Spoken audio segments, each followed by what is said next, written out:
யாருக்கும் அது பிரயோஜனம் உள்ளதாய், அது எங்களை தேய்ச்சுகிறதாய், நடத்துகிறதாய் இருக்கட்டும். அந்த பிள்ளைகள் ஒவ்வொருவரையும் ஆசீர்வதிங்க அப்பா. பேசுங்கப்பா, நாங்கள் கேட்கிறோம். ஏசு மூலம் ஜெபம் கேளும் ஜீவன நல்ல பிதாவே, ஆமென் ஆமென். கர்த்தர் நல்லவர், கர்த்தர் நல்லவர் சொல்றவங்க மாத்திரம் கடக்க வைத்து ஆமென் சொல்லுங்க. நல்லவரா இருக்கிறதுனாலதான் நம்ம இங்க உட்கார்ந்துருக்கோம். இல்லைன்னா என்ன ஆகும்?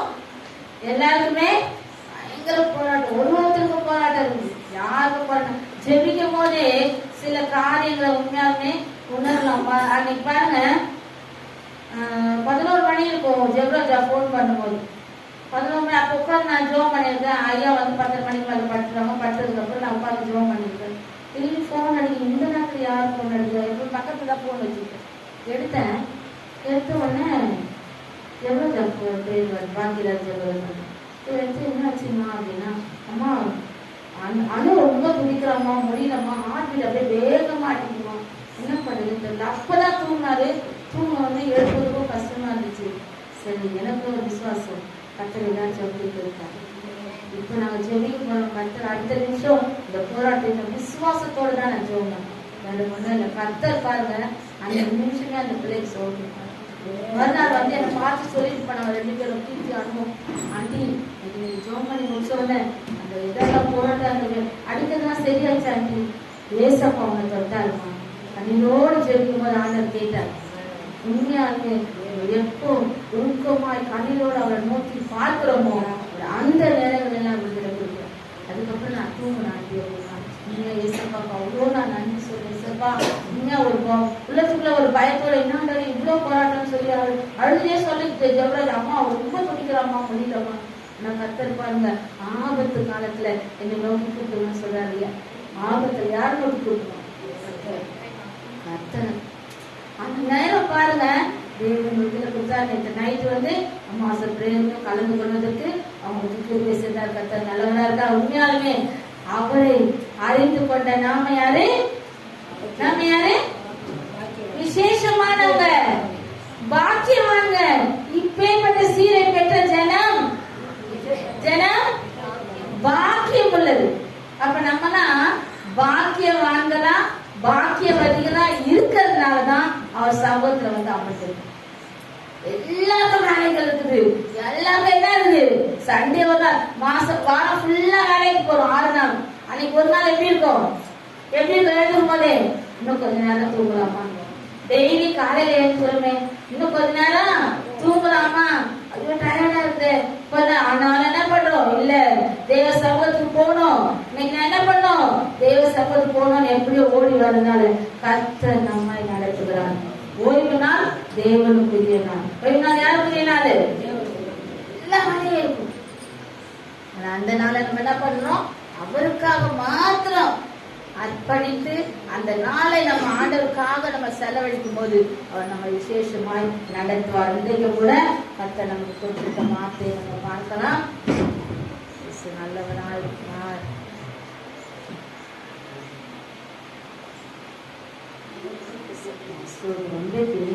கூட நான் அப்படியே யோசித்து ஜோமனே ஒன்னொன்னா எடுத்து பார்த்துட்டே இருக்கும்போது கர்த்தர் பாருங்க, ஒரு 3 பாயிண்ட் எனக்கு ஞாபகப்படுத்தினாங்க. 3 பாயிண்ட் நம்ம இன்றைக்கு பார்க்க போகிறோம். அது நேரம் அனுமதிக்கிறோம், அதுபடி நம்ம பார்க்கலாம்.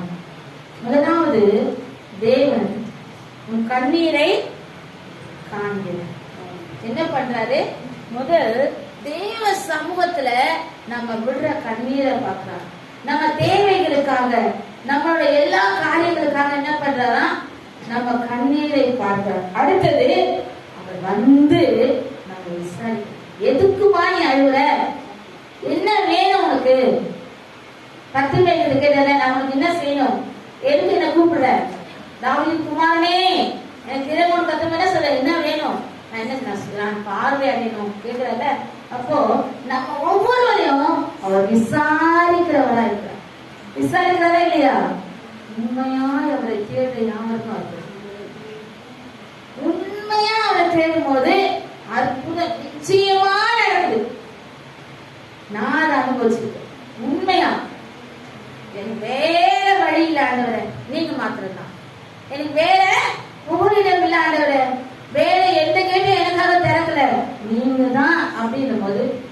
சொல்லுவான், அவரே நம்மகிட்ட சரண்டர் ஆயிட்டோம்னா நடக்க என்ன பண்றாரு, நம்மள விசாரிச்சாரு. மூன்றாவது என்ன பண்றாரு, நமக்கு துணையாய் இருக்கிறார். என்ன பண்றாரு, நமக்கு எல்லா இடங்களிலும் யாருமே இல்லைன்னு நம்ம எப்பெல்லாம் இருக்கிறோமோ அப்பெல்லாம் நமக்கு துணையா இருக்கு. என்ன பண்றாரு, துணையா இருக்க. முதலாவது கண்ணீரை தேவன் காண்கிறார். அதுல பாருங்க, சங்கீதம் 126 5வது வசனத்தை பார்க்கலாம். கண்ணீரோடு விதைக்கிறவர்கள் கெம்பீரத்தோடு அறுப்பார்கள். எப்படி? கண்ணீரோடே விதைக்கிறவர்கள் கம்பீரத்தோடே அறுப்பார்கள். எப்படி? கண்ணீரோட தேவ சமூகத்துல நம்ம எதெல்லாம் கேட்கிறோமோ அதெல்லாம் கம்பீரமாய் ஆனந்தமாய் நம்ம பெற்றுக்கொள்ளும். மனுஷன் முன்னாடி அழுவதுனால ஒண்ணுமே நடக்காது. நான் நிறைய பேருக்கு எல்லாருமே சொல்றேன், ஏமா வேஸ்டா அழுவுறேன், தேவ சமூகத்துல அழுவேன், அதனால பலன் உண்டு. மனுஷன் என்ன பண்ணுவான், ஒரு நாள் நம்ம அழுவும் போது இது எவ்வளவு ஆட்டம் போட்ட கேஸ், இது எவ்வளவு பணம் இருக்கும்போது எப்படி இருந்துச்சு, பின்னாடி போய் முன்னாடி ஐயோ பாவம்வாங்க. ஆனா தேவன் நம்மள அப்படி பார்க்கறது இல்லை. அவர் என்ன பண்ணுவாரு, நம்மள நான் என் பிள்ளை என் இடத்துல என் சமூகத்துல அழுது என் பிள்ளைக்கு நானே அற்புதம் செய்யணும். அதனாலதான் கண்ணீரோட விதைக்கிறவர் கம்பீரமா தேவ சமூகத்துல கண்ணீர் விடுவோம். கண்ணீர் விட்டாதான் நமக்கு ஒரு நாளைக்கு எப்பவுமே ஜெபிக்கும் போது அந்த கடைசியா ஆண்டவர் சமூகத்துல தேவ சமூகத்துல அழுது ஜெபித்துட்டு பாருங்க, அடுத்த நிமிஷம் நமக்கு ஒரு ஃப்ரீயான மாதிரி இருக்கும். யாருனாலதான் அந்த ஒரு விடுதலை நமக்கு கிடைச்ச மாதிரி இருக்காது. அழுது ஜெபிச்சுட்டு என் தேவன்கிட்ட நான் பெற்றுக்கொண்டேன் அப்படின்னு விசுவாசத்தோட இருக்கலாம். நமக்கு கிடைச்சிச்சு. ஏன்னா நான் கேட்டது சர்வ வல்லவர்கள், நான் கேட்டது மனுஷங்கிட்ட இல்ல. நான் யார்கிட்ட கேட்டேன், அவர் என்னை நோக்கி பயிர் உண்டாக்கினவர், என்னை உருவாக்கினவர், என் தாயின் கருவிலே என்னை கண்டவர். அது ஒரு பக்தர் வந்து ஒரு பாட்டு பாடுறாங்க, என் தாய் உருவாகும் முன்னே என் கருவை. அது அப்படியா நான் யோசிச்சு பார்ப்பேன். தாயே உருவாகல, நம்ம கருவை எப்படி அவர் கண்டிருப்பாரு? உலக தோற்று முதலே இருக்கிற தேவன்ல கண்டிருக்கிறார். அப்படி உலக தோற்று முதலே இருக்கிறவரை அப்ப என்ன பண்றாரு, நம்மளோட கருவை என் தாய் உருவாகிறதுக்கு முன்னா என் மகள் எனக்கென்று கனி கொடுக்கிறவளாய் இருப்பாள் அப்படின்னு எப்போ தாயே உருவாகல. கர்த்தர் என்ன பண்ணுறாரு, முன் குறித்ததுனால தான் நம்ம இந்த இடத்துல உட்காந்துருக்கோம். எதனால உட்காந்துருக்கிறோம், அவர் நம்மளை முன்குறித்து. ஒன்று சொல்லட்டுமா, அதாவது நம்ம சபை 2013 பிப்ரவரி 1 வீக்ல ஆரம்பிக்கப்பட்டது. அதே வருஷம் ஆகஸ்ட் 15ஆம் தேதி நம்ம வந்து என்ன பண்ணோம், ரெஜிஸ்டர் பண்ணோம். பெரிய சபையில வந்து பாஸ்டர்ஸ்லாம் வந்து ரெஜிஸ்டர் பண்ணாங்க. அதாவது பிப்ரவரி 1 வீக்ல இருந்தே இங்க சபை. ஜனவரி லாஸ்ட் வாரம் போய் பாஸ்டர் பார்த்த உடனே சொன்னாரு, இந்த வருகிற சண்டே நீங்க சபை நடத்தணும், உடனே உங்களுக்கு போர்டு கொடுங்க, ஏசி போர்டு நடத்தணும் அப்படின்னு சொல்லி பாஸ்டர் உடனே சொன்னாங்க. ஆண்டவர் காத்துக்கிட்டு இருந்தா எப்படி, எப்போ பாஸ்டர் வந்து போய் ஐயா கிட்ட பேசுவாரு, காத்துக்கிட்டு இருக்கும் உடனே ஒரு மறுப்பு சொல்லாங்க உடனே. அப்போ கர்த்தர் முன்குறித்ததுனாலதான் இந்த சபை ஆரம்பிக்கும்.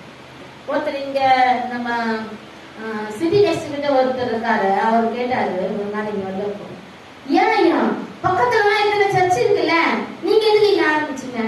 ஐயா சொன்னாரு, மேல இருக்கிறவங்க. யார்கிட்ட கேட்கணும், யார்கிட்ட கேட்கணும், யார ஆரம்பிக்க சொன்னாரு. தேவன் பேசி ஒரு காரியம் நடக்குமே, ஆனால் அதை நம்ம என்ன வந்து ஆரம்பிக்கணும். தேவன் சொல்லணும் இதை செய். அதாவது இது ஆரம்பிக்கிறதுக்கு 2 வருஷம் முன்னாடியே ஒரு 10 பேர் இங்க வந்து ஜோம் பண்ணிட்டு வராங்க சிஸ்டர்ஸ். சும்மா நான் அவங்களோட ஊழியத்துக்கு போவேன், அவங்க வந்து ஜோம் பண்ணும்போது அவங்களுக்கு நல்லா ரெடி பண்ணி ஜோம் பண்ணி உட்காந்து ஜோம் பண்ணிட்டு இருக்கோம். அப்ப அப்போ ஒரு சகோதரி சொல்றாங்க, உங்க வீட்டு மேல பெரிய ரத்தின கம்பளம் இறங்குது பரலோகத்துல இருந்து. அங்க இருந்து ஒரு பெரிய சேர், அழகான அலங்கரிக்கப்பட்ட சேர் வருது. அது மேல தேவ நம்பர்கள். உங்க வீட்டுல சபை உண்டாகணும். அப்ப என்ன பண்ண, பெசாம செஞ்சுட்டே நின்னுங்க. என்னங்க சிஸ்டர், எங்க வீட்டுக்கார் வேற மாதிரிலாம் பிளான் வச்சிருக்காரு. நாங்க ஒரு கிராமத்துல போய் ஒரு ஸ்கூல் கட்டணும், ஒரு சர்ச் கட்டணும், ஒரு பாஸ் யாரா போட்டு நடத்தணும், அப்படியெல்லாம் இல்ல, இதுதான் நடக்கும் பாருங்க. அப்பவே சொல்லிட்டாங்க. அப்போ தேவன் முன் குறித்தது, தேவன் நினைக்கிறது மட்டும்தான் நடக்கும். தாய் உருவாக்கணும்னு என்ன பண்றாங்க, கருவை கண்ட தேவன் நம்மளை அப்படிதான் நம்ம எல்லாரையும் கொண்டு வந்து இந்த இடத்துல சேர்த்து. அடுத்த ஒரு வசனத்தை கூட படிக்கலாம். 126:6. விதைகளை சுமக்கிறவன் அழுது கொண்டு போகிறான், ஆனாலும் தான் அறுத்த அடிகளை சுமந்து கொண்டு கம்பீரத்தோட திரும்பி வருவான். அழுது கொண்டு போராட்டத்தின் மத்தியில எல்லாம் என்ன பண்ணுவான், கம்பீரமா என்ன பண்ணுவாரு, அடிக்கடி சுமந்து வரும்படியா கத்த எல்லா கடவுளை கட்டலாம். நம்மள ஒன்றுமே இல்லாம தான் நம்ம இருக்கிறோம். ஆனா நம்ம எப்படி பண்ண போறாங்க சார், பெரிய அளவுல ஆசீர்வாதம். இப்ப கேட்கறது நமக்கு எப்படி இருக்கும், நானே எவ்வளவு கஷ்டம். இப்ப பாண்டி ஐயா சொல்லும் போது சாட்சி சொல்லும்போது அதுதான் நினைச்சிட்டு என்ன சொன்னாரு, எல்லாருமே கஷ்டத்தின் மத்தியிலிருந்து பாடுகள் மத்தியிலிருந்து தான் தேவனை தெரிஞ்சுக்கணும். அப்படி இருந்தாதான் ஆண்டவரை தெரிந்து கொள்வோம். கையில நிறைய எப்பவுமே 1 லட்சம் 2 லட்சம் இருக்குது, நான் பெரிய ஒரு வீட்டுல இருக்கிறேன், அப்போ வந்து ஏசு உங்களை நேசிக்கிறாங்க நீங்க சொல்லி பாருங்க. ஏங்க போங்க அவங்க வேலையை பாருங்க. என்ன சொல்றாங்க, உங்களுக்கு எல்லாமே இருக்குது. நம்மளை உருவாக்குன தேவனை, நம்மளை படைத்த தேவனை, அண்ட சராசரம் உண்டாக்கி ஆளுகை செய்கிற தேவனை அறிந்து கொள்வதற்கு அப்போ நமக்கு யோசனை வராது. ஆனா ஒண்ணுமே இல்லை, அப்படியே நிக்கணும். ஒண்ணும் இல்ல, யார் நமக்கு வழி காட்டுவா, யார் நமக்கு இந்த கஷ்டத்திலிருந்து வெளியே கொண்டு வருவான். நாங்க முதல் நாள் போய் புண்ணியமா பார்த்தப்பெல்லாம் எங்களுக்கு ரொம்ப மனசுக்குள்ள என்ன, எங்க முகத்தையும் பார்க்க மாட்டேன்னு பார்ப்போம். அந்த அளவுக்கு இன்னைக்கு பாருங்க, அழகா வந்து சர்ச்சில் வாரம் உட்கார்ந்து பின்னாடி. இதெல்லாம் யார் செய்யுது, யார் செய்யுது? நாங்க சொல்லுவோம், நீங்க கண்ணீரோட தேவ சமத்தை தேடுங்க, நாங்க உங்களுக்காக செபிக்கிறோம். ஆனா உங்க கண்ணீரை தேவ சமம் யார்கிட்டையும் அழுகாதீங்க. எவ்வளோ பல லட்சம் செலவு பண்ணிட்டோம், ஆனா எங்க பிள்ளை சரியாகல, சரியாகும். ஜெயம் கொடுக்கிற தேவன் நம்மளோட இருக்கிறாரு. அது அறியாதனால தான் நீங்க நாங்க ஒரு காலத்துல அப்படிதான் இருந்தோம். இன்றைக்கு எங்களை சந்தோஷமா இருக்கும்படியாய் தேவன் எல்லா காரியங்களுக்கு நன்மையா செய்து எங்களை மன மகிழ்ச்சியா வைத்திருக்காரு. அதனால நீங்க என்ன பண்ணுங்க, கர்த்தரை அறிந்து கொள்ளுங்க, இயேசுவை தெரிந்து கொள்ளுங்க. இயேசுதான் நமக்கு விடுதலை கொடுக்கிறவர், இயேசுதான் நம்மளை விடுவிக்கிறவர். இயேசுதான் இயேசுதான் இயேசுதான் சொல்லும் போது அவங்க மனசுல அது பணிந்தது. என்ன பண்ணாங்க, முதல்ல அவர் வந்து என்ன சொன்னாரு, ஐயா எனக்கு ஞானஸ்தானம் கொடுங்க, நானே ஞானஸ்தானம் எடுத்துக்கிறேன். ஏன்னா அவருக்குள்ள ஒரு நம்பிக்கை வந்துச்சு. அந்த பிள்ளை கொஞ்சம் கொஞ்சமா மாறுது. அப்போ அழுகிறது, அழையணும் எங்க ஊத்தணும், தேவ சமூகத்துக்கு. அப்பதான் நம்ம என்ன பண்ணுவோம், அரிக்கட்டுகளை சந்தோஷமா சுமந்து வரும்படியாய் நம்மளை மாற்றுவார். என்ன பண்ணுவாரு, அப்படி நம்ம என்ன கஷ்டம் பாரம் துன்பம் வேதனை வந்தாலும் நம்ம என்ன பண்றோம், யாராவது நமக்கு உதவி செய்ய மாட்டாங்களா, அப்படிதான் நினைக்கிறேன். இல்ல பாருங்க, ஒரு வசனத்தை கூட படிக்கலாம். ஆதியாகமம் 21வது அதிகாரம் 16வது வசனம். பிள்ளை சாய்கிறதை நான் பார்க்க மாட்டேன் என்று எதிராக அம்பு பாயும் தூரத்திலே போய் உட்கார்ந்து சத்தமிட்டு அழுதாள். அடுத்த வசனம். தேவன் பிள்ளையின் சத்தத்தை கேட்டார். தேவதூதன் வானத்தில் இருந்து ஆகாரை கூப்பிட்டு, ஆகாரே உனக்கு என்ன சம்பவித்தது, பயப்படாதே, பிள்ளை இருக்கும் இடத்திலே தேவன் அவன் சத்தத்தை கேட்டார். ஆகார் என்ன பண்றாங்க, தண்ணி இல்ல, பிள்ளை சாக போகுது, நான் என்ன பண்றதுன்னு தெரியல, சத்தம் அழுதான். அந்த வனாந்தரத்துல அழுது யாருக்கு கேட்கும், யார் தண்ணி கொண்டு வந்து தருவாங்க, யாருக்கு கேட்கும் அவங்க அழுத சத்தம், பரலோகத்தின் தேவனுக்கு தான் கேட்கும். என்ன பண்ணாரு, அழுகிற சத்தத்தை அவர் கேட்டதுனால தூதர் வந்து என்ன சொல்றாரு, ஆகாரே உனக்கு என்ன நேர்ந்தது, எதுக்கு நீங்க அழுவுற, அங்க பார் தண்ணீர் துறவு இருக்குது, போய் தூத்தில என்ன பண்ணு நிறுத்திக்கோ. தண்ணீர் துறவுல தண்ணீர் பார் வந்து கொண்டே தண்ணீர் நீங்க பாக்கல. ஆனா அந்த குழந்தை அழுவும் போது அவங்க என்ன பண்ணாங்கன்னா, இந்த குழந்தை சாக போது அம்பு எரியும் தூரம் வரைக்கும் போயிட்டாங்க. அந்த குழந்தை கத்தி கத்தி சாகது என் காதுல கேட்க மாட்டேன், நான் என்ன பண்ண போறேன், தூரமா போக போறேன். என் குழந்தை அழுகிற சத்தம் என்னால அவன் தண்ணி இல்லாத குழந்தை சாக போகும். ஆனா என்ன பண்றாரு, கூப்பிடுறாரு, போமா உனக்கு என்னாச்சு, அங்க பார் தண்ணி. அடுத்த வசனத்தை படிங்க. தேவன் பிள்ளையின் சத்தத்தை கேட்டார். தேவதூதன் வானத்தில் இருந்து ஆகாரை கூப்பிட்டு 18 படிங்க. நீ எழுதி பிள்ளையை எடுத்து அவனை உன் கையில பிடித்து கொண்டு போ, அவனை பெரிய ஜாதியாக்குவேன் என்றார். ஆமென். என்ன சொல்றாரு, அவனை பெரிய ஜாதியாக்க போறேன், அவனோட உயிர் போக போறதில்ல, அவன் மடிக்க போறதில்ல, அவன் என்ன பண்ண போறேன், பெரிய ஜாதியாக்க போறேன், நீ பயப்படாத. ஆகாரே உனக்கு என்ன நேர்ந்தது, உனக்கு என்ன விசுவாசம் இல்லையா, ஆண்டவர் பிள்ளைய காப்பாற்றவனுக்கு என்ன பண்ற, பிள்ளை சாக போகுதுன்னு சொல்றியே. அப்போ நமக்கு என்னெல்லாம் பிரச்சனை வருதோ, என்னெல்லாம் போராட்டம் வருதோ, என்னெல்லாம் துக்கம் வருதோ, என்னெல்லாம் வருதோ, எல்லாம் வச்சு என்ன பண்ணோம், அவர்கிட்ட சொல்லு. நமக்கு விடுதலை கொடுக்கிறவரு, நமக்கு பதில் கொடுக்கிறவரு, நம்ம சத்தத்தை கேட்கிறவரு, நம்ம அழுகையை காண்கிறவர் அவர் மட்டும்தான். நம்ம என்ன பண்ணோம், அவர்கிட்ட சொல்லிடணும். சொல்லிட்டா அவ கத்தி அழுகுறான், அவ்வளவு தூரம் வரைக்கும் போயிட்டா, என்ன நடக்கும் போதே தெரியல, அவ்வளவுதான் பிள்ளைன்றா. ஆனா அவள் சத்தத்தை யார் கேட்டது, நம்ம ஒவ்வொருத்தரும் நம்ம வீடுகள்ல தனியா செல்லுங்க, தேவனை நோக்கி கூப்பிடுங்க. பெரியவமா என்ன பண்ணுவேன், பலனை பெற்றுக்கொள்ளும். வீட்டை ஜெபிக்கணும், வேதத்தை வாசிக்கணும், அமர்ந்து என்ன பண்ணணும், வேதம் வாசிக்கணும், ஜெபிக்கணும்.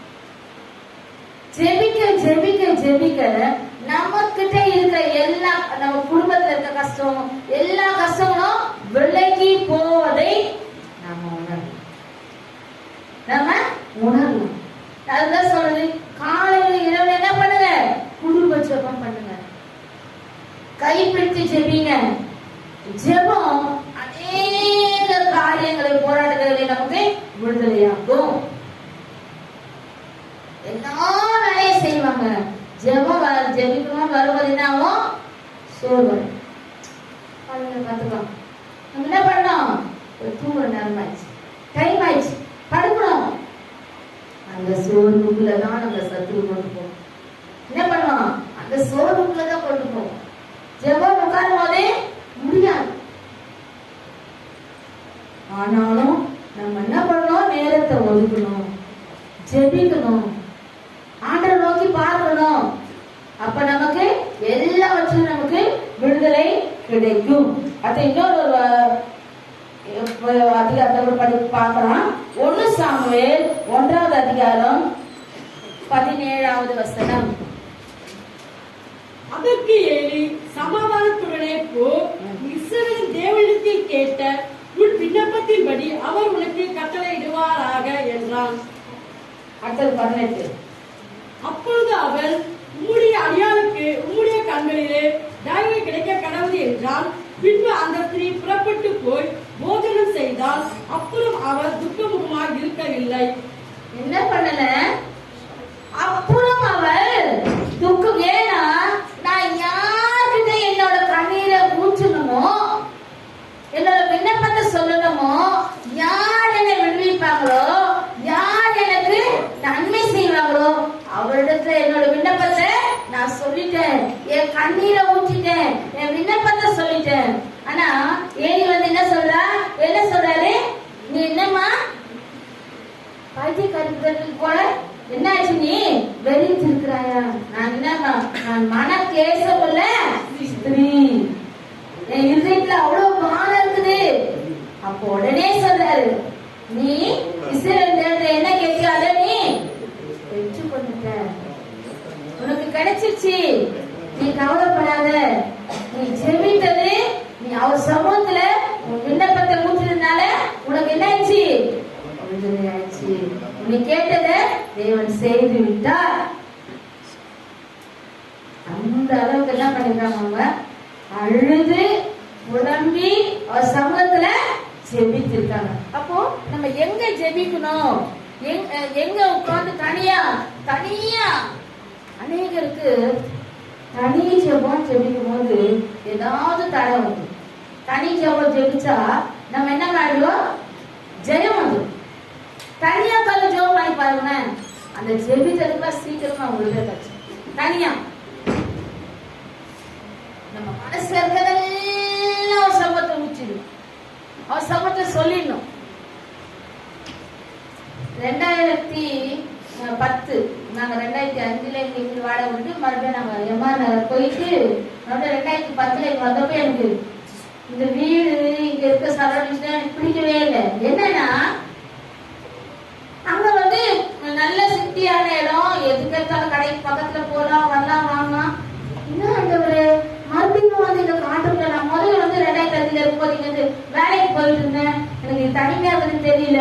ஆனா இப்படி வந்து என்ன வந்து மறுபடியும் அந்த காட்டுக்குள்ள வந்து எப்படி கேட்டேன் நானே, காட்டுக்குள்ள வந்து உட்கார வச்சுட்டீங்க, மறுபடியும் சுத்தி வீடு இல்ல, எதுக்கெல்லாம் வீடு இருக்கு, இங்க இல்ல அங்க இல்ல இங்க இல்ல, ஒண்ணும் இல்ல, தனியா நம்ம வீடு மட்டும் நிற்கும். பக்கத்துல எங்க இல்ல இங்க இல்ல, வெறும் காலி கிரவுண்ட் எல்லாமே, எதுக்கு மட்டும் தான் வீடு ஒரு வீடு.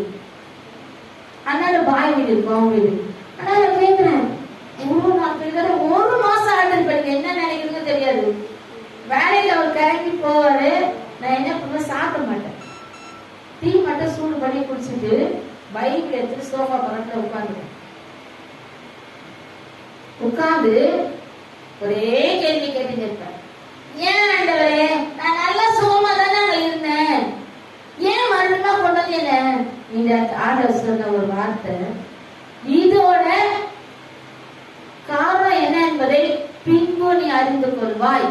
கேள்வி கேட்கறது முதல் நிறுத்துங்க. என்ன சொன்னாரு? அழுறேன், நான் ஏதோ காட்டுல இருக்கிற மாதிரி இருக்குது, பிள்ளைங்க எப்போ வருவாங்க ஸ்கூல்ல இருந்து பார்த்துட்டே இருப்பேன், எப்போ ஸ்கூல்ல இருந்து வருவாங்க, அவங்க ஏதாவது செய்து வச்சுட்டு காட்டுவோம். அந்த அளவுக்கு கொஞ்ச நாள் என்ன பண்ணேன். அதுக்கப்புறமா ஆனா தொடர்ந்து ஊழியத்துக்கு போயிடும். ஊழியத்துக்கு போகிற நாள்ல தான் இந்த உட்கார்ந்து ஜெபிக்கிறது, அழுவது. நாட்டை கேள்வி கேட்க மாட்டேன், ஆளோட மட்டும் கேள்வி கேட்கிறேன். என்ன கேட்பேன், என்ன ஆண்டவரே மறுபடியும் இது எதனால மறுபடியும் கொண்டு வந்தேன் என்பதை என்ன பண்ணுவேன், அழுவ உட்கார்ந்து நைசப்பா எம்மாண்டவர் எவ்வளவு பயங்கரமான சிட்டி, அங்கிருந்து எங்க கொண்டு நிற்கிறீங்களே, கார் பயங்கர காடா இருக்காண்டவர அப்படின்னு சொல்லி. ஆனா தேவன் பாருங்க, இதெல்லாம் நடக்கும் அன்னைக்கு தெரியுமா? நமக்கு தெரியாது. மேல சர்ச்சை கட்டுவோம், சபை நடக்கும் தெரியாது. ஆனா நம்ம மனசுக்குள்ள நம்ம ஜாலியா எங்கெல்லாம் பண்ணோம், நடந்து போனோம்னே எல்லாம் வாங்குற மாதிரி கடையில் இருக்கணும், அப்படின்னா இருந்தாதான் நல்லா இருக்கும் அப்படின்னு. ஆனா நீங்க கொண்டு வந்தோட நோக்கம், திட்டம், தீர்மானம் ஆண்டவருக்கு மாத்திரம் தான் தெரியும். யாருக்கு தெரியும்? அவருக்கு மாத்திரம் தான் தெரியும். இப்பெல்லாம் கொண்டு வந்துதான் நம்ம என்ன பண்றாரு, ஆயத்தப்படுத்துறாரு. தனியா ஜெபி, தேவ சமூகத்துல அமரு, வேதத்தை வாசி. 2 மணி நேரம் அந்த இடத்த விட்டு நகரவே மாட்டேன். ஊழியத்துக்கு போகாத நாள்ல திங்கட்கிழமைனா ஹாஸ்பிட்டல் ஊழியம் போயிடுவோம், புதன்கிழமைனா கிராம ஊழியம் போயிடுவோம், தொடர்ந்து வாரம். ஆனா அந்த செவ்வாய் இந்த நாட்கள்லாம் என்ன பண்ணுவோம், உட்காந்து ஜெபம் தான், ஆண்டவரோட பேசுறதுதான். ஆனா அந்த நாட்கள் உண்மையாலுமே கர்த்தர் உடனே உடனே உடனே உடனே பக்கத்துல வீடுகள்லாம் கட்டுறதுக்கு தேவன் திரும்ப செய்தார். அநேக காரியங்கள் கர்த்தர் நடத்தினார். நமக்கு அவர் எப்பொழுதுமே நம்ம ஜெபத்தை கேட்கிறவராய், நம்ம கண்ணீரை காண்கிறவராய், நமக்கு பதில் கொடுக்கிறவராய் நம்மளோட எப்பவுமே இருக்காரு. இன்னொன்னு பாருங்க, ஏசாயா 38வது அதிகாரம் 5வது வசனத்தை கூட படிக்கலாம். ஏசாயா 5. இப்போ எசேக்கியாவை நோக்கி, உன் தகப்பனாகிய தாவீதின் தேவனாய் இருக்கிற கர்த்தர் சொல்கிறது என்னவென்றால், உன் விண்ணப்பத்தை கேட்டேன், உன் கண்ணீரை கண்டேன், இதோ உன் நாட்களோடு 15 வருஷம் கூட்டுவேன். அதுக்கு முன்னாடி என்ன சொல்றாரு? ஏசாயா தீர்க்கதரிசி எசேக்கியேல் என்ன சொல்றாரு? எசேக்கியேல் கேட்டேன், உன் கண்ணீரை கண்டேன், உன்னோட காரியங்கள் எல்லாம் நீ சீர்படுத்தி என்ன பண்ண போற? ஒழுங்குபடுத்து. அந்நாட்களில் எசேக்கியா வியாதிப்பட்டு மதத்துக்கு ஏதுவாய் இருந்தான். அப்பொழுது ஆமோசின் குமாரனாகிய ஏசாயா என்னும் தீர்க்கதரிசி அவரிடத்தில் வந்து அவரை நோக்கி, நீர் உமது வீட்டு காரியத்தை ஒழுங்குபடுத்தும், நீர் பிழைக்க மாட்டீர், மரித்து போவீர் என்று கர்த்தர் சொல்கிறார் என்றார். அடுத்த வசனம். அப்பொழுது எசேக்கியா தன் முகத்தை சுமர்புறமாக திருப்பிக் கொண்டு கர்த்தரை நோக்கி, கர்த்தாவே, நான் உமக்கு முன்பாக உண்மையும் மன உத்தமமாய் நடந்து உமது பார்வைக்கு நலமாதை செய்தேன் என்பதை நினைத்தருளும் என்று விண்ணப்பம் பண்ணி எசேக்கியா மிகவும் அழுதான். என்ன பண்ணாரு எசேக்கியா? ஆண்டவன் முறையிட்டு மிகவும் அழுதாராம்.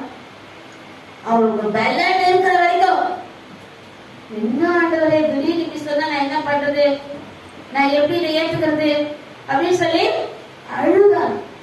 அடுத்தது பாருங்க எப்படி இருக்கு பாருங்க.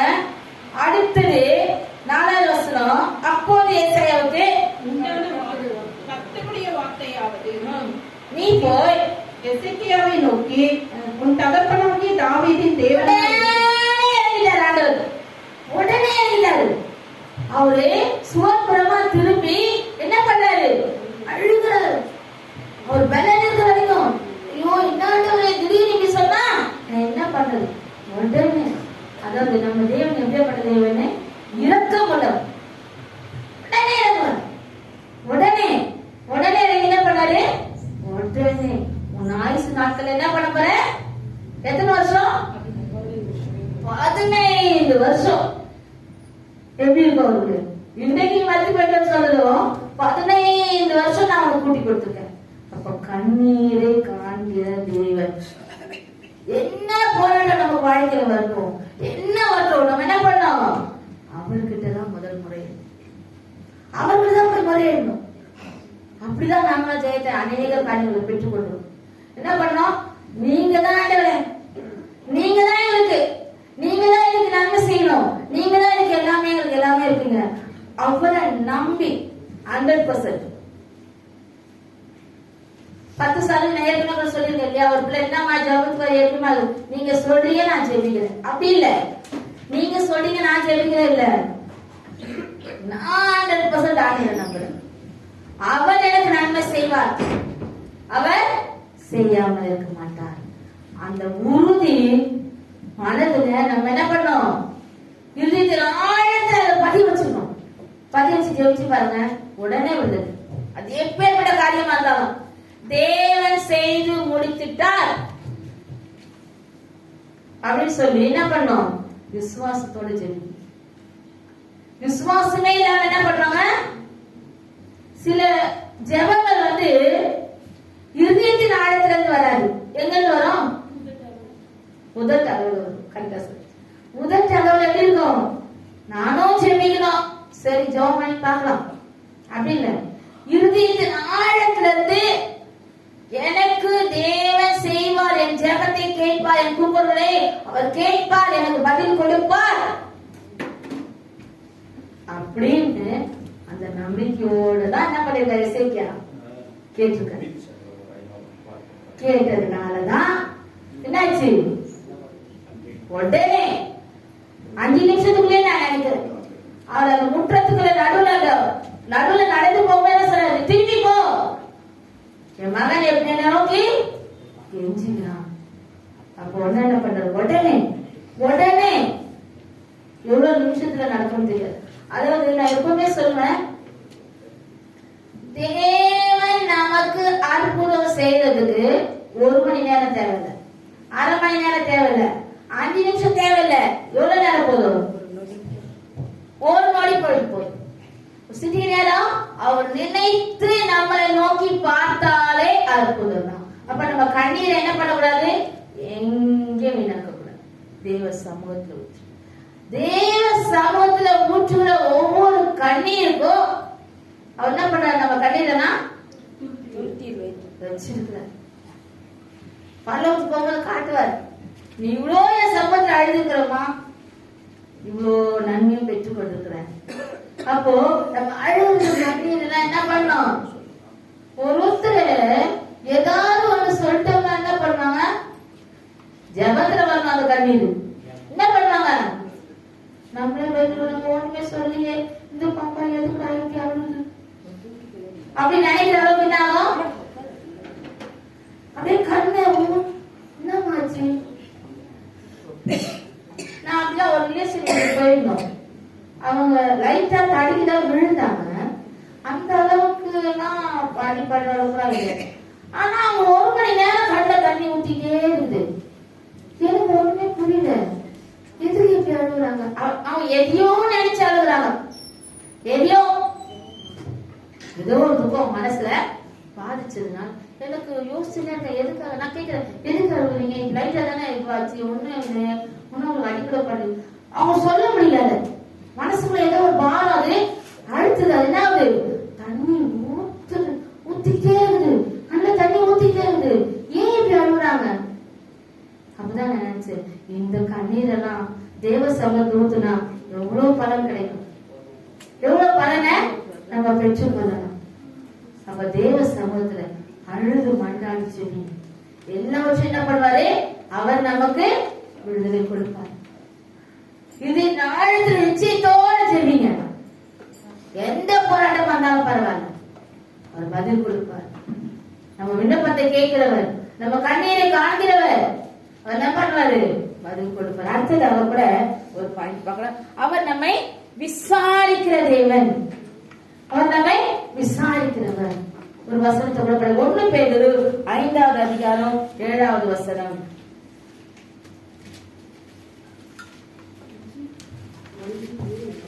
அவர் உங்களை விசாரிக்கிறவர் ஆனபடியா உங்கள் கவலைகளை எல்லாம் அவரிடம் வைத்து விடுங்கள்.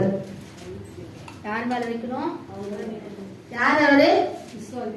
விசாரிக்கிறவர். நம்ம என்ன பண்றாரு? விசாரிக்கிறாரு. நான் என்ன பண்ணணும்? லூக்கா 18வது அதிகாரம் 41வது வசனம். லூக்கா 18:41. நான் உனக்கு என்ன செய்ய வேண்டும் என்றிருக்கிறாய் என்று கேட்டார். அதற்கு அவன், ஆண்டவரே, நான் பார்வை அடைய வேண்டும் என்றான். குருடன் கிட்ட கேட்கிறார். குருடன் வழியில உட்கார்ந்து பிச்சை எடுக்கிறவங்க என்ன பண்றான்? ஏசு போறாரு அப்படின்னு சொன்ன உடனே என்ன பண்றாரு? சத்தம் அமைதியா இருக்கா. ஏசு நடந்து போற, நீ ஏன் கத்துற? நீ ஏன் டிஸ்டர்ப் பண்ற மாதிரி கத்துற? ஆனா அவன் அதுக்கு காதலே வாங்குற. எனக்கு விடுதலை கிடைக்கணும், நான் பார்வை அடையணும், அதான் நான் என்ன பண்ண போறேன்? சத்தம் போட்டு அவர் கத்துறது. இந்த குருடன் கத்துறது யார் காது கேட்டுச்சு? ஏசப்பா காது கேட்டுச்சு. ஏசு நடந்து போறாரு அப்படின்னு நின்னாரு. நின்னு திரும்பி பார்த்தாரு. நான் என்னப்பா செய்யணும் உனக்கு? எதுக்கு என்ன கூப்பிடுற? ஆனா ஏன் கூப்பிடுறாரு, எதுக்கு அழுவாரு எல்லாமே எனக்கு தெரியும். ஆனா என்ன சொல்றாரு? நம்ம வாயில இருந்து அது வரணும். அவர் கேட்கும்.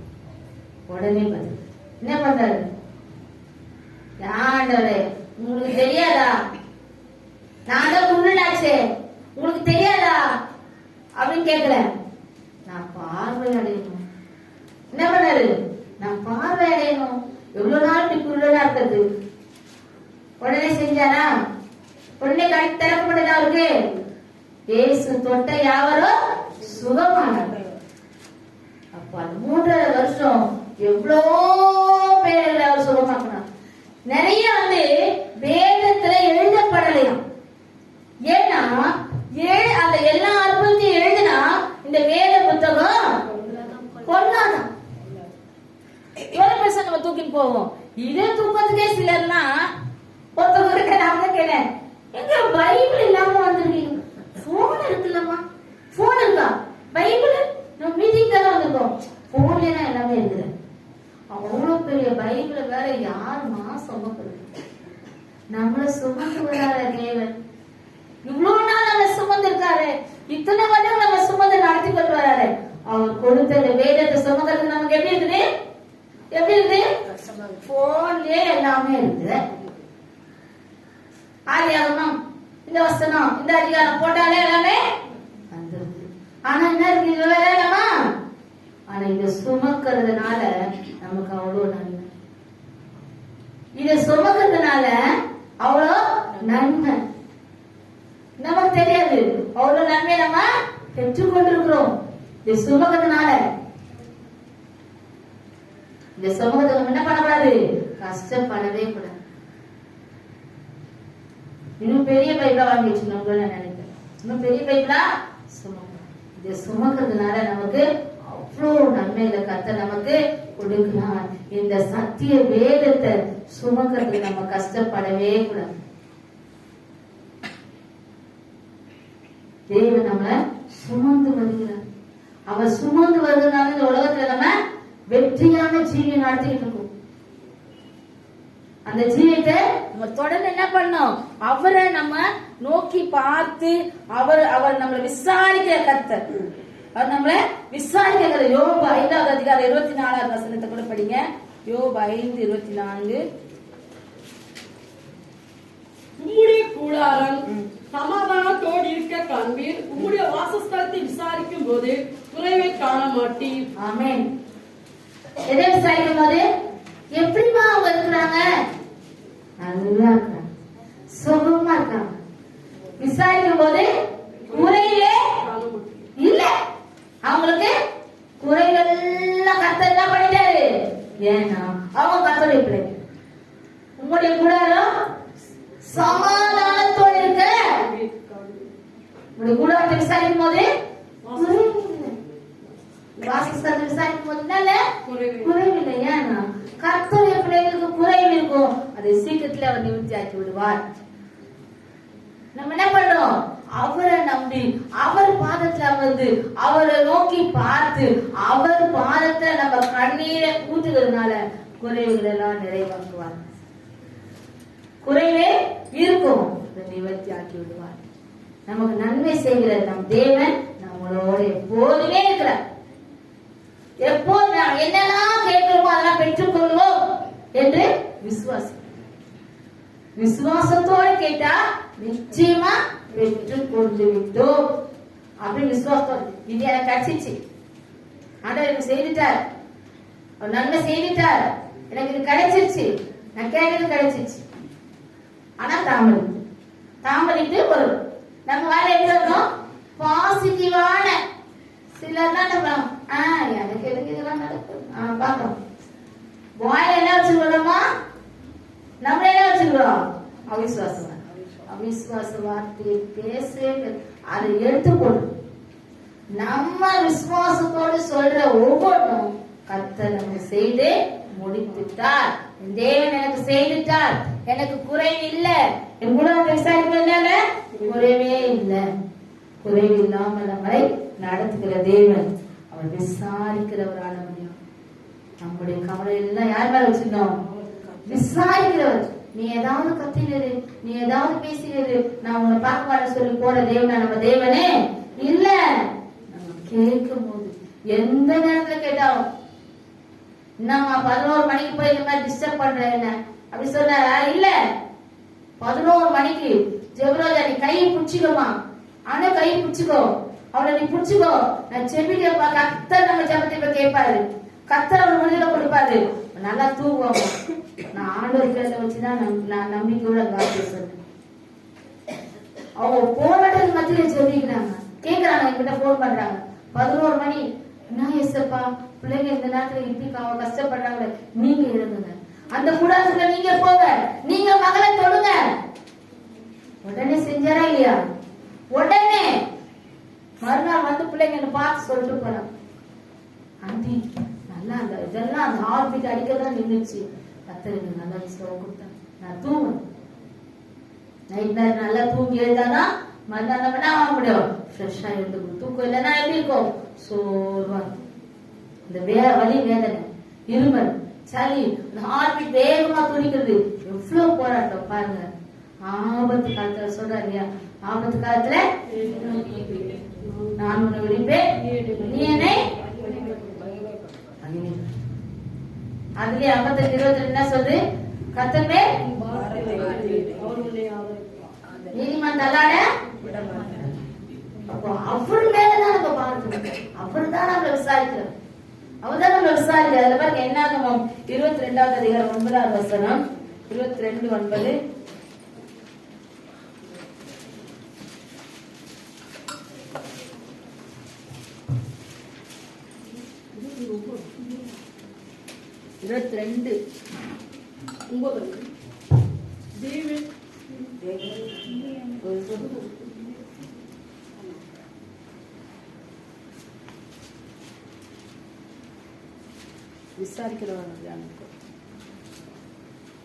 தேவன் பிலேயாமிடத்தில் வந்து உன்னிடத்தில் இருக்கிற இந்த மனிதர் யார் என்றான். விசாரிக்கிறாரு. நீ எதுக்குப்பா இங்க வந்திருக்கிற? இவங்க எல்லாம் எதுக்கு உன்னை தேடி வந்திருக்கிறாங்க?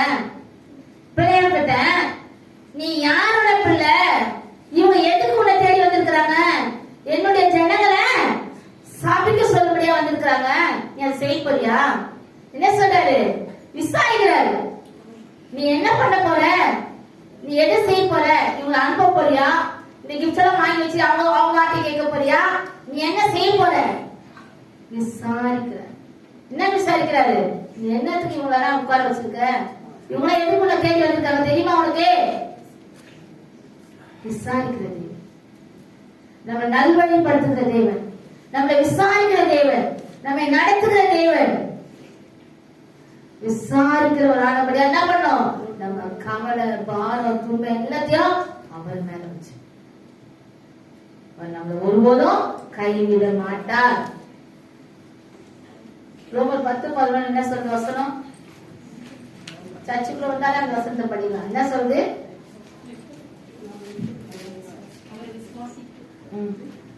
அவரை விசுவாசிக்கிறவன் எவனோ அவன் வெட்கப்படுவதில்லை என்று வேதம் சொல்லுகிறது. அவரை விசுவாசிக்கிறவன் எவனோ என்ன பண்ணல? வெட்கப்படுவதே இல்லை என்று சொல்லு. இந்த சத்திய வேதம் சொல்லுது. இதுல நடக்கிறதுல இதுல சொல்றதுல நமக்கு நிச்சயமா நிறைவேறும். விசுவாசத்தோட கேட்கும். நான் வெட்கப்பட்டு போக மாட்டேன். நான் தலை குனிஞ்சு போக மாட்டேன். என்ன தேவனை தலை குனிய விட மாட்டாரு. என்னை தலை நிமிர செய்கிறவர்.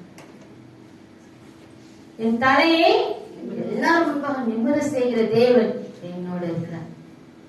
அதனால வெட்கப்படுவது இல்லை. நீ வெட்கப்பட்டு போவது இல்லை. முகங்களை பிரகாசிக்க பண்ணும். அந்த தேவன் நம்மளோட இருக்கிறார். விசாரிக்கிற கர்த்தரை பார்த்து இப்போது துணை நிற்கிறவர். ஏசாயா 41:13. உன் தேவனாய் இருக்கிற கர்த்தராகிய நான் உன் வலது கையை பிடித்து பயப்படாதே, நான் உனக்கு துணை நிற்கிறேன் என்று சொல்லுவேன். என்ன பண்றாரு? பயப்படாதம்மா, நான் உனக்கு. நீ எந்த இடத்துல கூட நடந்து போ, எந்த போராட்டத்தை கூட போ, என்ன பண்ண? பயப்படாத. நான் சொல்றது யாரு? அவரு நான் சொல்றது யாரு? இயேசு தேவன், பரிசுத்த ஆவியானவர், நம்மளோடு பேசுகிறவர், அவர் நம்மை நடத்துகிறவர். என்ன பண்ணாரு? நான் ஒரு மனுஷன் நான் துணையா இருக்கிறப்பா, நீ கவலைப்படாதமான்னு சொன்னா மனுஷன் சொன்னா சிலர் நம்பிடுவாங்க. பரவாயில்லப்பா, எங்க சித்தப்பா, எங்க பெரியப்பா, எங்க அங்கிள் யாரும் என்ன பண்ணாங்க? துணையா இருக்காங்க. இல்ல, அது நிரந்தரம். தேவனுடைய துணை மாத்திரம் நமக்கு நிரந்தரம். என்ன பண்றாரு? பயப்படாத, நான் உனக்கு துணை நிற்கிறேன். அதே அடுத்த வசனத்தை படிக்க 14. யாக்கோபு என்ற பூச்சியே, இஸ்ரவேலின் சிறு கூட்டமே, பயப்படாதே, நான் உனக்கு துணை நிற்கிறேன் என்று கர்த்தரும் இஸ்ரவேலின் பரிசுத்தரும் ஆகிய உன் மீட்பர் உரைக்கிறார். என்ன சொல்றாரு? பயப்படாத, நான் உனக்கு துணை நிற்கிறேன். எதுக்கு பயப்பட? இவ்வளவு பெரிய காரியம் எனக்கு கேட்கிறதே பயப்படுறியா? இல்ல, நான் உனக்கு. அநேக காரியங்களை நினைக்கும் போது ஒரு மனசுல என்ன வரும்? ஒரு வேதனை வரும். ஆனா என்ன தெரியுமா நினைப்ப? நான் என்ன பொறுத்தவரை ஏசப்பா இருக்கிறாருப்பா. நமக்கு யாருக்காரு? நமக்கு புகலிடமாக இயேசு இருக்கிறாரு. அவர் எல்லாவற்றையும் நன்மைக்கேதுவா மாற்றுவார். அப்படி நினைக்கும் போது நமக்கு நன்மை. அதே துக்கத்தை நினைக்கும் போது ஐயோ என்னடா இப்படி நடந்துச்சு. இல்ல, சோறு உண்டாக்குறவன் சத்ரு, ஜெயத்தை கொடுக்கிறவர் தேவன். அவர் நம்ம என்ன பண்ணாரு? துணை நிக்கிறோமா? துணை நிக்கிறப்பா, நீ பயப்படாத. நான் யாக்கோபு சிரிப்பு என்ன பண்ணாரு? பயப்படாத, நான் உனக்கு துணை. அதுல பாரு, அந்த 12வது வசனத்தை படிங்க. உன்னோடு போராடினவர்களை தேடி காணாதிருப்பாய், உன்னோடு யுத்தம் பண்ணின மனுஷர் ஒன்றுமில்லாமல் வில் பொருள் ஆவார்கள். துணை நிக்கிறவர் தான் இதை சொல்றாரு. துணை யார் சொல்றாரு இந்த வார்த்தைய? நமக்கு துணை நிக்கிற நம்மள தேவாதி தேவன் தான் இதை சொல்றாரு. நம்ம என்ன பண்ணுவோம்?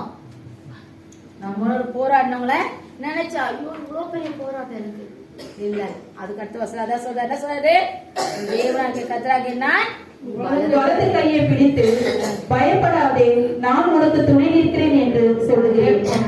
எதுக்கு பயப்படுற? இந்த உலகத்தை உண்டாக்கினவர், அண்ட சராசரன் உண்டாக்கினவர், எல்லாவற்றையும் நன்மைக்கு எல்லாம் மாற்றுகிற நம்ம தேவாதி தேவன் நம்மளோட இருக்கிறதுனால பயப்பட வேண்டிய. எந்த காரியத்துக்கு கொஞ்சம் இரவுல தான் பயம் வரும். வியாதி எப்ப தெரியுமா அதிகமா வரும்? வியாதி பயம் எப்போ வரும்? ஐயோ 8 மணிக்குள்ள இந்த மாதிரி இருந்துச்சுன்னா டாக்டர் கிட்ட போயிட்டு வந்திருக்காங்க, 10 மணிக்கு மேல இப்படி ஆயிடுச்சு.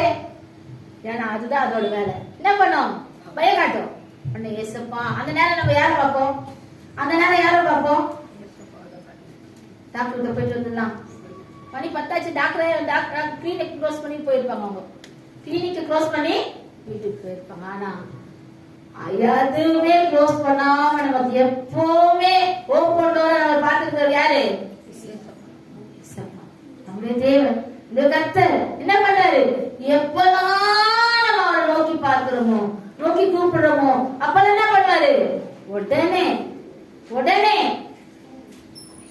எசேக்கியாவுக்கு எப்படி நடந்துச்சு?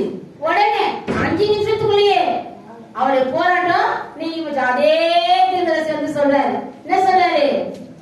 பயப்படாதப்பா, உனக்கு 15 வருஷத்தை ஆளு கூட்டி கொடுத்தாரு. ரொம்ப சந்தோஷமாயிடுச்சு. வியாதி போராட்டமான வியாதி எசேக்கியாவுக்கு நீங்கி போயிடுச்சு. ஆனா கர்த்தர் பாருங்க, நம்மள என்ன பண்றாரு? அவரு துணை நின்று பாதுகாக்கிறார். துணை நின்று பாதுகாக்கிறார். பாருங்க ஏசாயா 44:1 வசனத்தை படிங்க. 44:1. இப்பொழுதும் என் தாசனாகிய யாக்கோபே, நான் தெரிந்து கொண்ட இஸ்ரவேலே கேள். 2. உன்னை உண்டாக்கினவரும் தாயின் கர்ப்பத்தில் உன்னை உருவாக்கினவரும் உனக்கு துணை செய்கிறவரும் ஆகிய கர்த்தர் சொல்லுகிறதாவது, என் தாசனாகிய யாக்கோபே, நான் தெரிந்து கொண்ட இஸ்ரவேலே, பயப்படாதே. என்ன பண்ணது? படிமா தொடர்ந்து. தாகம் உள்ளவன் மேல் தண்ணீரையும் வறண்ட நிலத்தின் மேல் ஆறுகளையும் ஊற்றுவேன். உன் சந்ததியின் மேல் என் ஆவியையும் உன் சந்தானத்தின் மேல் என் ஆசீர்வாதத்தையும் ஊற்றுவேன். எல்லா ஆசீர்வாதங்களையும் நமக்கு கொடுக்கிறவர் அவர்தான். எதுக்கு நம்ம என்ன பண்ண வேண்டியதில்ல? பயப்பட வேண்டியதில்ல. அவர் முகத்தை மாத்திரம் நோக்கி பார்த்தா போதும். என்ன பண்ணணும்? அவர் முகத்தை மாத்திரம் நோக்கி பார்த்தால் போதும். இன்னொரு அருமையான வசனம் ஏசாயா 50வது அதிகாரம் 7வது வசனம். கர்த்தராகிய ஆண்டவர் எனக்கு துணை செய்கிறார், ஆகையால் நான் வெட்கப்படேன். யாரு? ஒரு நிமிஷம் அது பொறுமையா எல்லாரும் பாருங்க. யார் துணை செய்யறது? யார் துணை செய்யறது? கர்த்தராகிய ஆண்டவர். ஆண்டவர் எனக்கு துணை செய்கிறார், ஆகையால் நான் வெட்கப்படேன். நான் வெட்கப்பட்டு போவதில்லை என்று அறிந்திருக்கிறேன். எப்படி நம்ம வாழ்க்கையில் எப்படி விசுவாசமான வார்த்தை வரணும்? நான் வெட்கப்பட்டு போவதில்லை என்று அறிந்திருக்கிறேன். அடுத்தது ஆதலால் கற்பாறை போல் ஆக்கினேன். இப்ப எனக்கு துக்கம் தான், ஆனா எனக்கு துக்கம் எல்லாம் நீ சந்தோஷம் வரப்போகுது. அதனால நான் என்ன பண்றேன்? இப்பவே என் முகத்தை துக்கமா வச்சுக்கிறேன்னா, துக்கமா இருக்கிறதுல எப்படி இருக்குது? என் முகத்தை கற்பாறையை போல மணல் போல இல்ல, எப்படி கற்பாறை சீக்கிரம் உடையுமா? அதுதான் உறுதி. எப்படி கற்பாறை போல. அதுலயே 9வது வசனத்தை படிங்க. இதோ கர்த்தராகிய ஆண்டவர் எனக்கு துணை செய்கிறார், என்னை ஆக்கினைக்குள்ளாக தீர்க்கிறவன் யார்? இதோ அவர்கள் எல்லாரும் ஒரு வஸ்திரத்தை போல பழசாவார்கள். யார் துணை செய்கிறது? கர்த்தராகிய ஆண்டவர் எனக்கு துணை செய்கிறார். அதனால என்னை ஆக்கினைக்குள்ளாக தீர்க்கிறவன் யார்? எனக்கு தீங்கு செய்து ஒருத்தராலும் முடியாது. ஏன்னா எனக்கு துணை செய்கிறவர் தேவன். என்னை உண்டாக்கினவர், என்னை உருவாக்கினவர், என்னை பெயர் சொல்லி அழைத்தவர், என் மகளே என் மகனே என்று கூப்பிட்டு எனக்கு நன்மை செய்கிற தேவன் எப்போது என் கூட இருக்கிறார்னு விசுவாசத்தோட இன்னைக்கு என்ன பண்ண போறோம்? நம்ம ஜெபிக்கணும். 2 நிமிஷம் கண்ணு மூடி. எதுக்கெல்லாம் நீங்க ஜெபிக்கணும்னு நினைக்கிறீங்களோ, எனக்கு என் கண்ணீரை நீங்க கண்டிருக்கீங்க, என்னை விசாரிக்கிறீங்க, எனக்கு துணை செய்யும். 3 பாருங்க. நம்ம கண்ணீரை பார்த்துட்டாரு, நம்மளை விசாரிச்சுட்டாரு, நமக்கு என்ன பண்றாரு? நமக்கு என்ன பண்றாரு? துணை நிற்கிறாரு. அதனால எதுக்கும் நம்ம என்ன பண்ண வேண்டியதில்ல, கவலைப்பட வேண்டியதே இல்லை. அவன் கர்த்தாவே நன்றி செலுத்துறோம். இது கொடுத்த வார்த்தைகளுக்காக நன்றி அப்பா. அப்பா எங்க ஒவ்வொருவருக்கும் பிரயோஜனமா இருக்கும்படியாய் அப்பா கொடுத்ததுக்காய் நன்றி ஆண்டவரே. இதன்படி அற்புதங்களையும் தேவைகளையும் அப்பா நாங்க பெற்றுக்கொள்ள போகிறோமே, அதுக்காக நன்றி ஆண்டவரே. பிள்ளைகள் ஒவ்வொருவருக்கும் ஆசீர்வாதமான வார்த்தையால் மாற்றினதுக்காக நன்றி செலுத்துறோம். தொடர்ந்து எங்களோட தங்கி இருக்க இயேசு மூலம் ஜெபம் கேளும் ஜீவனுள்ள நல்ல பிதாவே, ஆமென்.